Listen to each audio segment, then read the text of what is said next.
Hello, Pottery people.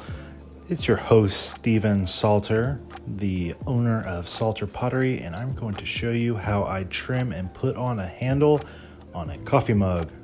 So I start out by putting a foot into the pot using my MudTools trimming tool, one of my favorite trimming tools. It's honestly all I use nowadays.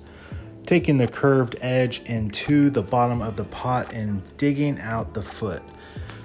It may take a few passes to get a nice clean foot, so tap it, make sure it's thin enough, and then once you're at the desired thinness, give it one last pass over with a flat edge, and then I like to smooth it with my fingers. I use the skin of my fingers to give it a final polish, and then we flip it on over and let it dry. So right here, I'm making my own slip. So I'm taking dry clay and I'm crushing it up into fine little pieces so that I can add water onto it and make my own slip. I like to do it this way because it's nice and consistent, and sometimes I grab it out of my throwing bucket, but this I can get it to that perfect stickiness. I forgot to film putting water on it, but I add a little water with a sponge and then it melts down into a nice sticky slip. Slip is what we use to attach the handle. So to prep the handle, I pinch the inside into a flare and then I tap it to give it a curve. After I'm finished there, I score it and I attach some slip onto that bad boy. I score the mug, and then I attach the handle. And as you can see here, I am blending the noodle.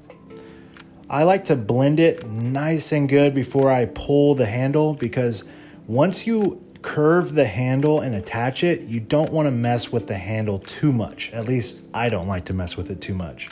So I make sure I take my time here and make sure it's nice and blended. I use a sponge to polish it up at the end, and then I'll dip it into some water and start to pull the handle. Pulling the handle now, I use my index finger and thumb primarily.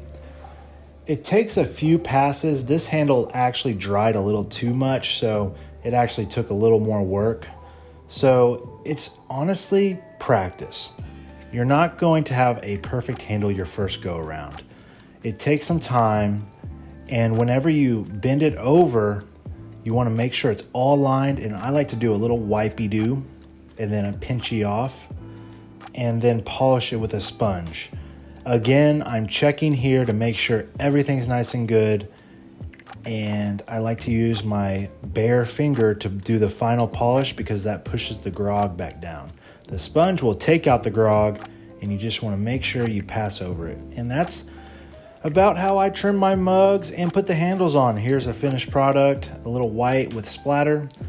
Follow along for more. Hit that subscribe button.